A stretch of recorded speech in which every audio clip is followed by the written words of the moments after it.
PM Modi ने भगवत गीता के Kindle version को किया लॉन्च। वीडियो कॉन्फ्रेंसिंग के माध्यम से किया लॉन्च। साथ ही कहा कि यह प्रयास युवाओं को जोड़ेगा।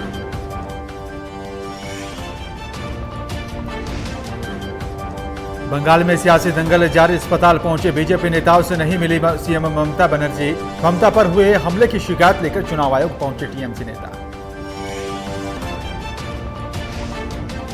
देश में आज महाशिवरात्रि की धूम। भगवान शिव के भक्त सुबह से ही मंदिरों की कतार में खड़े। महाशिवरात्रि के मौके पर हरिद्वार में साधुओं ने किया शाही स्नान। महाराष्ट्र में सरकार नागपुर में बेकाबू हो रहे कोरोना संकट को लेकर लिया फैसला। नागपुर में फिर से लॉकडाउन लगाने का तैयारी। 15 से 21 मार्च तक रहेगा पूर्ण लॉकडाउन। देश में अब तक 2.5 करोड़ लोगों को दी गई है कोरोना वैक्सीन की डोज। 24 घंटे में 13 लाख से भी अधिक लोगों को लगा कोरोना का टीका।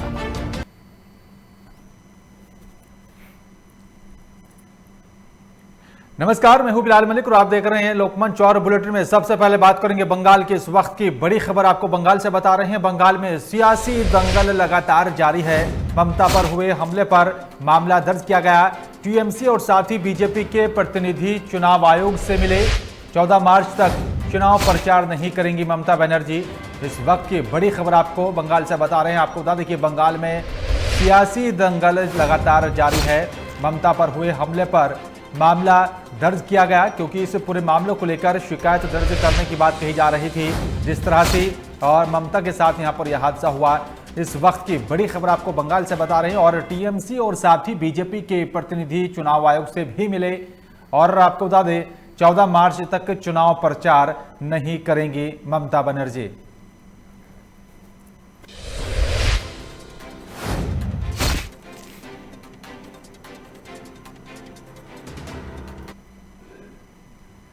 प्रधानमंत्री नरेंद्र मोदी ने गुरुवार को वीडियो कॉन्फ्रेंसिंग के माध्यम से स्वामी चिदवानंद जी की भगवत गीता का संस्करण लॉन्च कर दिया है।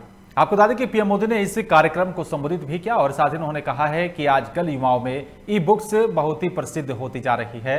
इस कारण किंडल संस्करण गीता के विचार से अधिक युवाओं को जोड़ेगा। पीएम ने कहा है कि मैं विशेष रूप से अपने युवा मित्रों से भगवत गीता पर एक नजर डालने का आग्रह करूंगा। उपदेश बेहद व्यवहारिक और साथ ही भरोसेमंद है। आज के इस जीवन में गीता शांति प्रदान करेगी और गीता की सुंदरता उसकी गहराई, विविधता और नम्यता में है। आचार्य विनोबा भावे ने यहाँ पर गीता को एक ऐसी माता के रूप में वर्णित किया जो कि उसे ठोकर लगने पर अपनी गोद में ले लेती है।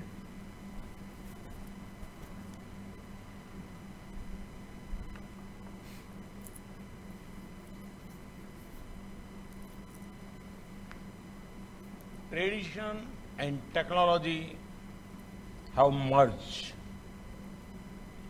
E-books are becoming very popular, especially among the youth. Therefore, this effort will connect more youngsters with the noble thoughts of the Gita. Friends, this e-book will also deepen the connect between the eternal Gita and the glorious Tamil culture. The vibrant Tamil diaspora spread globally will be able to read it easily. The Tamil diaspora has scaled new heights of success in many sectors. Yet, they are proud. और इस बीच वाराणसी से बड़ी खबर आ रही है। आपको बता दें कि महाशिवरात्रि पर्व पर काशी में भक्तों का जुटता रहा। से श्रद्धालुओं की लंबी कतारें यहां पर लग गई थी और दूर दराज से दर्शन करने के लिए शिव भक्त यहां पर पहुंचे। सुरक्षा को लेकर व्यवस्थाओं का भी यहां पर पूर्ण व्यवस्था की गई है। और आपको बता दें मुस्लिम युवक और साथी युवकों ने भी भक्तों का स्वागत किया है। गंगा जमुनी तहजीब के यहाँ पर रहती यहाँ पर पुष्प वर्षा भी की गई है, क्योंकि आपको बता दें कि शिव भक्त काफी संख्या में यहाँ पर पहुंचे। और आपको बता दें कि शिव भक्तों की सुरक्षा व्यवस्था को लेकर भी प्रशासन ने कड़े बंदोबस्त किए हैं। काशी में शिव भक्तों का जन सैलाब देखने को मिला है। देर रात से ही श्रद्धालुओं की लंबी कतार यहां पर लग गई थी और आपको बता दें दूर दराज से दर्शन के लिए शिव भक्त यहां पर पहुंचे। सुरक्षा को लेकर व्यवस्था काफी चाक चौबंद यहां पर की गई है और आपको बता दें कि मुस्लिम युवक और साथी युवकों ने भी भक्तों का स्वागत किया। गंगा जमुनी तहजीब की यहां पर एक झलक देखने को मिली है।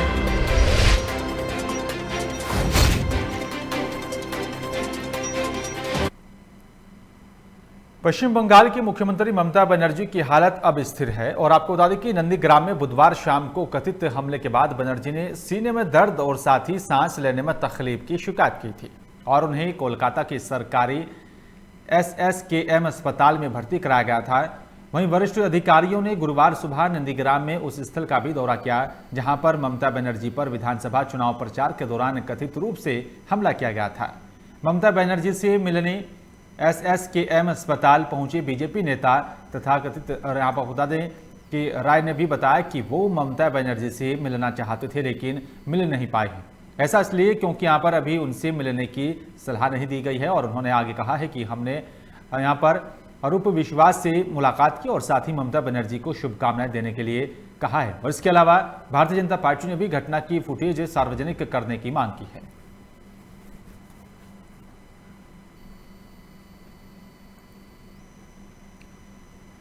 जम्मू कश्मीर अनंतनाग में आपको बता दें कि मुठभेड़ में एक आतंकी ढेर ऑपरेशन जारी है। इस वक्त की बड़ी खबर आपको जम्मू कश्मीर से बता रहे हैं। आपको बता दें कि यहां पर अनंतनाग मुठभेड़ में एक आतंकी ढेर किया गया और ऑपरेशन अभी भी जारी है।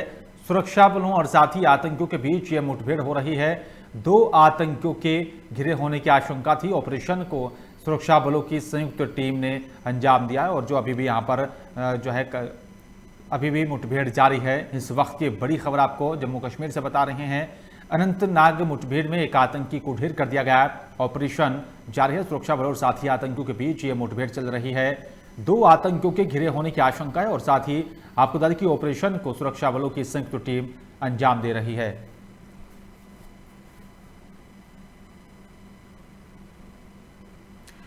और आपको बता दें कि नागपुर को लेकर मंत्री नितिन राउत ने गुरुवार को ऐलान करते हुए कहा है कि शहर में 15 से 21 मार्च तक पूर्ण लॉकडाउन रहेगा, यानी कि किसी को भी बाहर निकलने की इजाजत नहीं होगी। सिर्फ जरूरी सामानों की दुकानें ही यहां पर खुलेंगी और महाराष्ट्र में कोरोना के बढ़ते मामलों को देखते हुए सरकार ने नागपुर में पूर्ण लॉकडाउन लगा दिया है। नागपुर के पालक मंत्री आपको बता दें कि नितिन राउत ने गुरुवार को ऐलान करते हुए कहा है कि शहर में 15 से 21 मार्च तक पूर्ण लॉकडाउन रहेगा, यानी कि किसी को भी बाहर निकलने की कोई इजाजत नहीं रहेगी। सिर्फ जरूरी सामानों की दुकानें ही खुलेंगी। और आपको बता दें कि यहां पर नागपुर में बुधवार को 1710 नए मामले सामने आए थे। 173 दिन बाद कोरोना के सबसे अधिक मामले एक दिन में सामने आए हैं। ये एक अपना रिकॉर्ड है।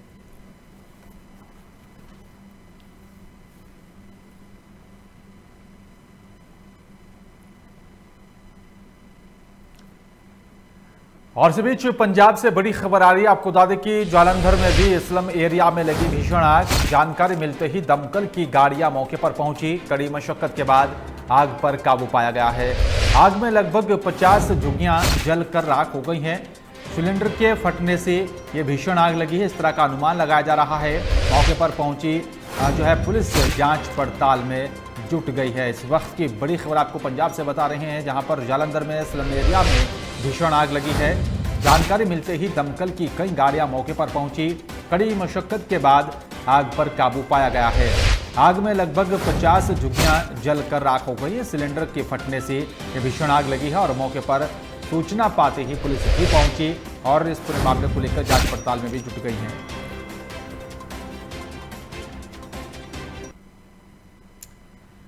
और इस बीच सिद्धार्थनगर से बड़ी खबर आ रही है। आपको बता दें कि महाशिवरात्रि पर्व पर शिव मंदिरों में भक्तों का तांता लगा हुआ है। जिले के शिव मंदिरों में यहां पर भक्त कर रहे हैं जलाभिषेक। बेसिक शिक्षा मंत्री सतीश द्विवेदी ने भी कटेश्वर नाथ मंदिर में जलाभिषेक किया। और आपको बता दें कि कोविड-19 को लेकर मंदिरों पर सुरक्षा के कड़े इंतजाम किए गए हैं। इस वक्त की बड़ी खबर आपको बता रहे हैं। आपको बता दें कि सिद्धार्थनगर से बड़ी अपडेट आप तक पहुंचा रहे हैं। महाशिवरात्रि पर्व पर शिव मंदिरों में भक्तों की भीड़ देखी जा रही है। लंबी कतारें भक्तों की यहाँ पर लगी हुई हैं और आपको बता दें कि जिले के शिव मंदिरों में भक्त जलाभिषेक कर रहे हैं। बेसिक शिक्षा मंत्री सतीश द्विवेदी ने भी कटेश्वर नाथ मंदिर में जलाभिषेक किया है। कोविड-19 को लेकर मंदिरों पर सुरक्षा के भी कड़े बंदोबस्त किए गए हैं।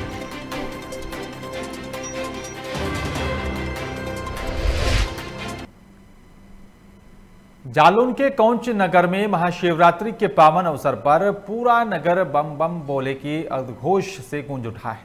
भक्तों ने यहां पर भोर से ही शिवालयों में पहुंचकर भगवान भोलेनाथ को बेल पत्र चढ़ाकर और साथ ही उनका दूधाभिषेक कर विधि विधान से पूजा अर्चना की। शिवरात्रि के पावन अवसर पर ही नगर के भूतेश्वर मंदिर सहित शिव मंदिर सहित सभी शिवालयों में सुबह से ही भक्तों की भारी भीड़ यहां पर देखने को मिली है और साथ ही आपको बता दें भक्तों ने शिवलिंग पर यहां बेलपत्र चढ़ाकर उनकी विधि विधान से पूजा अर्चना कर परिवार के सुख समृद्धि और साथ ही विश्व कल्याण की कामना की।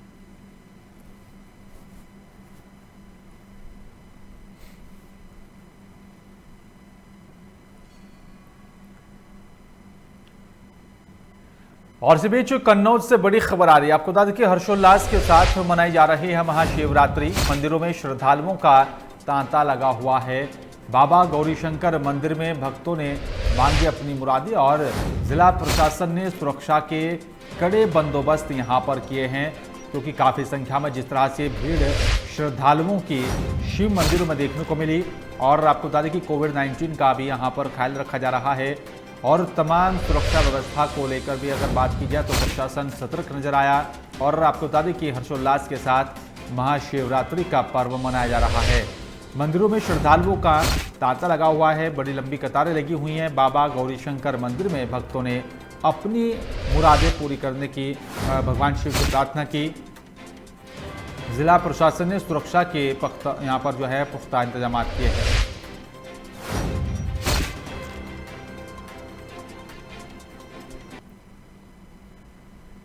और इसी बीच हरिद्वार से बड़ी खबर आ रही है। आपको बता दें कि जूना अग्नि आवाहन और साथ ही किन्नर अखाड़ों का स्वागत किया गया। महाशिवरात्रि के पहले शाही स्नान पर हेलीकॉप्टर से फूलों की बारिश की गई।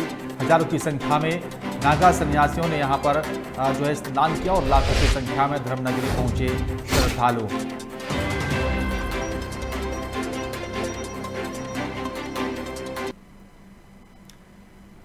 और चलिए बात करेंगे आगरा की। आगरा में एतमादुल्ला थाना क्षेत्र के मंडी समिति के यहां पर पास सड़क हादसे में 9 लोगों की मौत होने का मामला सामने आ रहा है। बताया जा रहा है कि तेज रफ्तार स्कॉर्पियो नियंत्रित होकर ट्रक में जा घुसी और जिस हादसे में यहां पर स्कॉर्पियो कार में 9 लोगों की मौत हो गई है, जबकि 4 लोग गंभीर रूप से घायल बताए जा रहे हैं। और वहीं सूचना मिलते ही पुलिस मौके पर पहुंची और साथ ही शवों को कब्जे में लेकर पोस्टमार्टम के लिए भेज दिया गया। साथ ही घायलों को इलाज के लिए अस्पताल में भर्ती करा दिया गया है। और वहीं कार सवार लोग बिहार के रहने वाले बताए जा रहे हैं।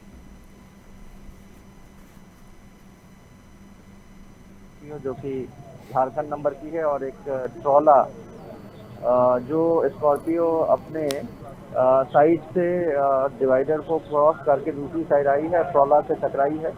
उसमें 12 लोग थे जिनको कि शिफ्ट किया गया हॉस्पिटल। वहाँ कुल 9 लोगों की अभी तक डेथ हो गई है। 3 लोगों का इलाज चल रहा है। यहाँ जो है रेस्क्यू करा लिया गया है, गाड़ियों को हटा दिया गया है, ट्रैफिक नॉर्मल करा लिया गया है। जो इंजर्ड हैं उनकी जो है मेडिकल एड के लिए एसएन मेडिकल कॉलेज से कोऑर्डिनेट कर लिया गया है और जो इनके परिवारजन हैं उनको जानकारी दी जा रही है ताकि आगे की कार्रवाई की जा सके। जो कि झारखंड नंबर की है और एक ट्रॉला जो। और इस बीच देहरादून से बड़ी खबर आ रही है। आपको बता दें कि सीएम तीरथ सिंह रावत ने पलटा त्रिवेंद्र सरकार का फैसला। हरिद्वार कुंभ के लिए पूरी दुनिया से श्रद्धालुओं का स्वागत किया है। कुंभ में सभी शाही स्नान होंगे, कहीं कोई कटौती नहीं की जाएगी। हेलीकॉप्टर से पुष्प वर्षा होगी। संतों का मान सम्मान सबसे ऊपर है। श्रद्धालुओं को रोका टोका नहीं जाएगा, सभी सुविधाएं दी जाएंगी। भव्य कुंभ के लिए पूरी ताकत झोंक देंगे। तीरथ सिंह रावत की तरफ से इस तरह का बयान सामने आया। और कुंभ के आयोजन को लेकर आपको बता दें कि उन्होंने सभी दिशा निर्देश जारी किए और कदम उठाने के लिए आदेश जारी किए। जिस तरीके से कोरोना गाइडलाइन का हवाला देकर और बाकी जो है जो कि यहाँ पर जारी की गई थी और उसी को लेकर कहा है कि देश विदेश के श्रद्धालुओं का इस कुंभ में भव्य स्वागत है।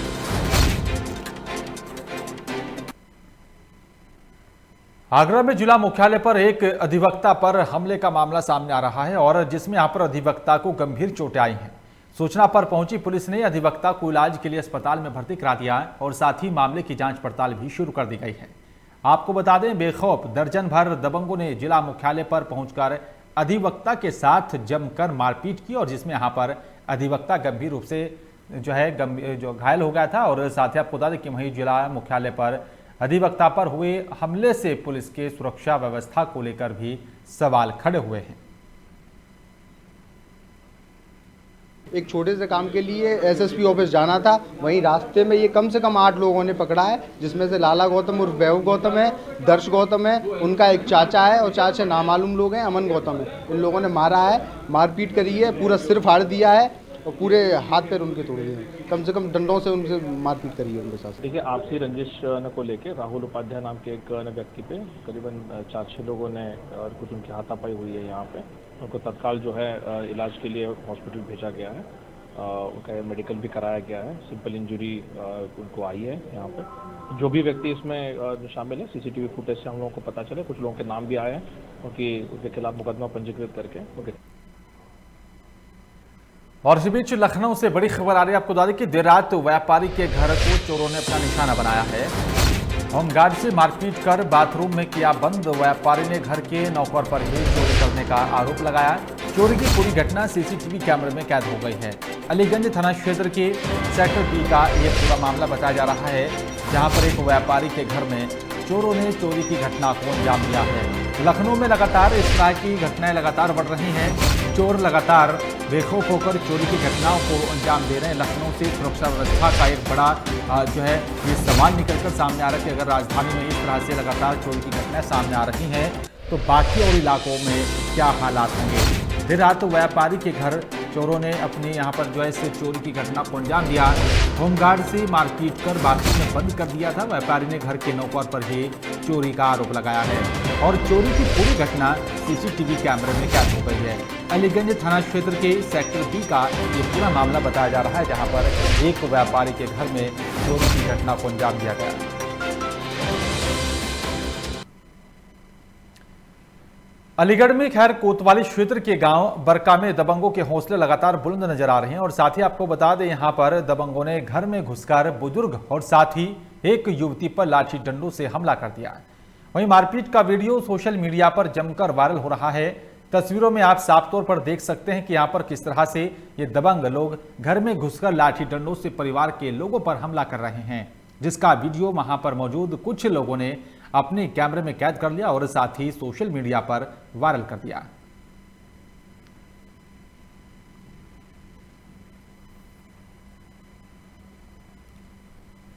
और इस बीच लखनऊ से बड़ी खबर आ रही है। आपको बता दें कि यूपी राज्य महिला आयोग सभागार में कार्यक्रम का आयोजन किया गया।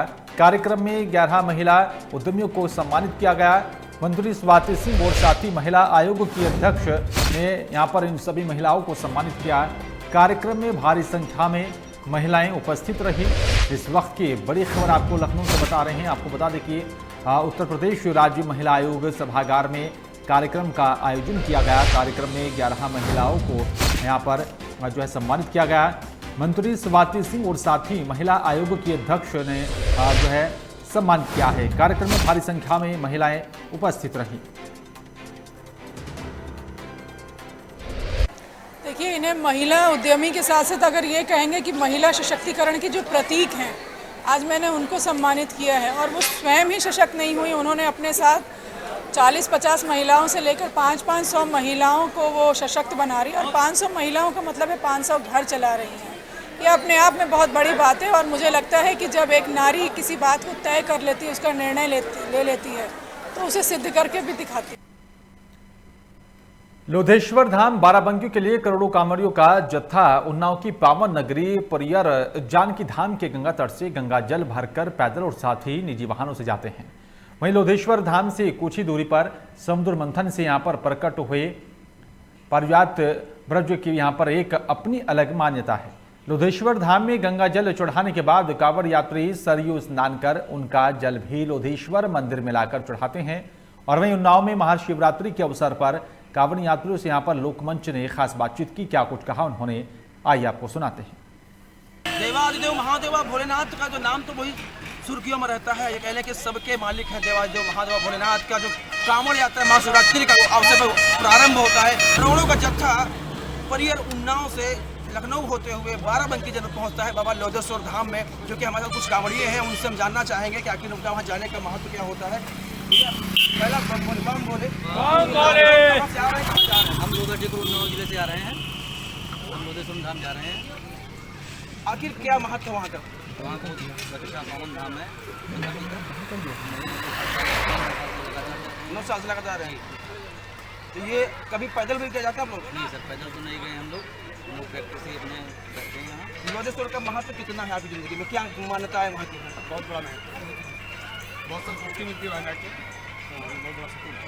आपको क्या लगता है कैसा दर्शन दरबार है? बहुत अच्छा लगता है, बहुत अच्छा दरबार है। लगभग कितने लोग जाते होंगे? लाखों तादाद लोग जाते हैं दर्शन करने के लिए महाशिवरात्रि में। महाशिवरात्रि में लाखों तादाद लोग जाते हैं। आप बताएं भैया, आप बराबर जा रहे हैं, मन्नतें मानते हैं पूरी होती तो पूरी है। देवादिदेव महादेवा भोलेनाथ जो है सबके मालिक हैं। तो ये कितना दूर पड़ता है परियर से? लगभग परियर से लगभग पड़ेगा 200 किलोमीटर। सिंह पद यात्रा लोग परियर से करते हैं। लोधेश्वर बाराबंकी धाम जो नगरी वहाँ की, ये बहुत ही एक भोले की शक्ति है, उनका वरदान है, जो कि भक्त वहाँ पहुँच जाते हैं। लोग 10 किलोमीटर पैदल नहीं चल पाते हैं। अब 200 किलोमीटर पैदल चलना एक अपने आप में बड़ी शक्ति है, ईश्वर की है।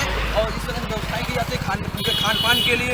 एक जगह लोग अपना जलपान ग्रह उसका स्टॉल लगाते हैं, उनकी सेवा करते हैं। फिलहाल आप ये एक जो कार्यक्रम जो हम कह लें कि जो कांवड़ियों को जो जत्था निकलता है, प्रशासन में काफी लग रहा था, क्योंकि यह उन्नाव जनपद में बड़े पैमाने उन्नाव जनपद के हम अगल बगल के चाहे जालौन हो या कानपुर हो या हरदोई हो, इस तरह से चाहे लखनऊ हो या बाराबंकी हो, इन कई आसपास के क्षेत्रों से बाराबंकी लोधेश्वर धाम भाग जाते हैं। बाबा के दरबार जाकर उनका आशीर्वाद लेते हैं और अपनी मन्नतों को वहाँ पर रख करके उनकी मन्नतें पूरी भी होती हैं। फिलहाल जो कि यह कार्यक्रम है या कि यह जो आयोजन चलता है या जो मेला चलता है, वाकई में अपने आप में एक मिसाल है, बहुत बड़ी मिसाल है। और सबसे बड़ी बात, कोरोना काल के बाद सबसे बड़ा कार्यक्रम ये आया महाशिवरात्रि का, जिसमें भक्तों के ऊपर कोरोना का कोई असर देखने को नहीं मिला है। लोकमंच न्यूज के लिए कैमरा पर्सन गणेश शर्मा के साथ भानु चंदेल, उन्नाव। और इस बीच कासगंज से बड़ी खबर आ रही है। आपको बता दें कि पुलिस और साथ ही बदमाशों के बीच मुठभेड़ हुई है। और इस वक्त की बड़ी खबर आपको बता दें, मुठभेड़ में 25 से 25 हजार के 2 बदमाश गिरफ्तार किए गए। मौके से 2 तमंचे, 4 कारतूस, 3 खोखा कारतूस बरामद किए। सिपाही हत्याकांड के मुख्य आरोपी के भाई हैं दोनों आरोपी। ये बड़ी कामयाबी पुलिस को यहाँ पर मिली है। कासगंज से इस वक्त की बड़ी खबर आपको बता दें, जहाँ पर पुलिस और साथ ही बदमाशों के बीच मुठभेड़ हुई। मुठभेड़ में 25-25 हजार के 2 जो है इनामी बदमाशों को गिरफ्तार किया गया। मौके से 2 तमंचे और 4 कारतूस बरामद किए गए हैं।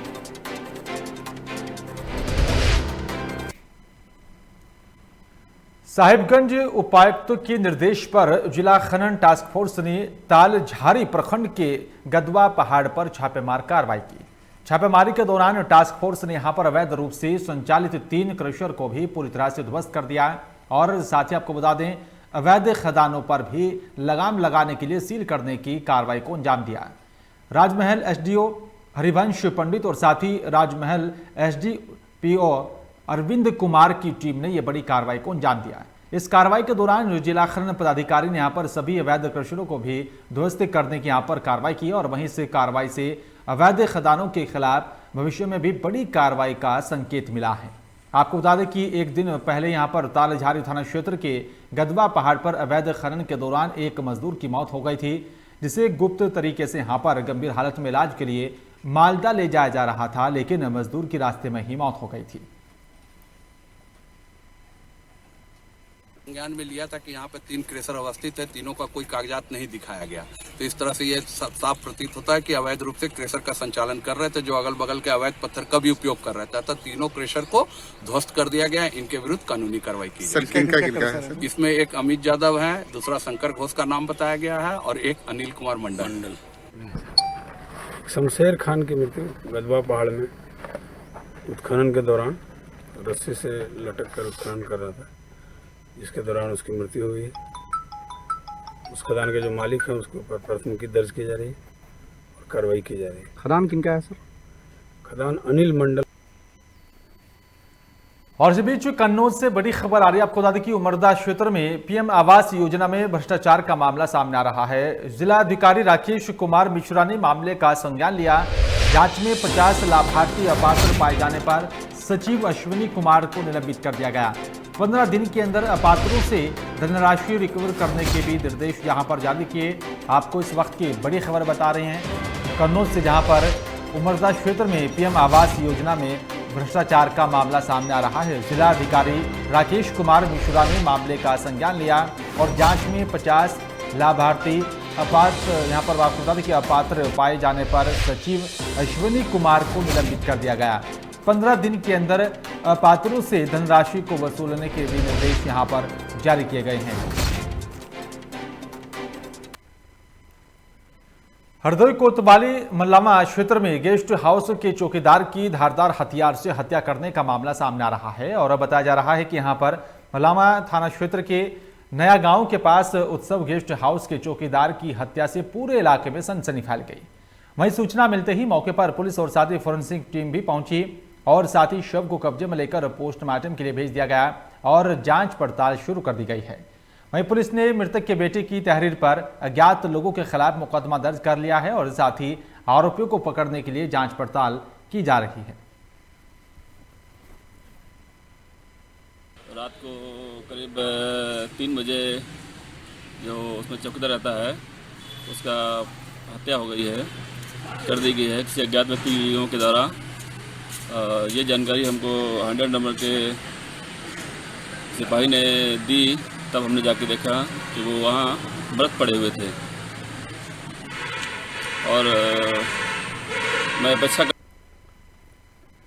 फर्रुखाबाद क्रिकेट के विवाद में दबंगों ने घर में घुसकर यहां पर मारपीट की है। फर्रुखाबाद से इस वक्त की बड़ी खबर आपको बता रही हैं। आपको बता दें कि दबंगों ने महिला के साथ छेड़छाड़ भी की है और बच्चों के साथ बीच यहां पर क्रिकेट खेलने के दौरान ये विवाद हुआ था। दबंगों ने किशोर समेत उसकी मां के साथ भी मारपीट की है। घायलों को सीएचसी कमालगंज में भर्ती करा दिया गया। थाना जहानगंज क्षेत्र के गांव नियामत नगर का ये पूरा मामला बताया जा रहा है, जहां पर जो है क्रिकेट के विवाद में दबंगों ने घर में घुसकर मारपीट की है। दबंगों ने महिला के साथ छेड़छाड़ की और साथ ही आपको बता दें कि बच्चों के बीच क्रिकेट खेलने के दौरान ये विवाद हुआ था। दबंगों ने किशोर समेत उसकी मां के साथ भी मारपीट की है, इस तरह का आरोप लगा। घायलों को सीएचसी कमालगंज में भर्ती करा दिया गया। थाना जहानगंज क्षेत्र के गांव नियामत नगर का ये पूरा मामला बताया जा रहा है।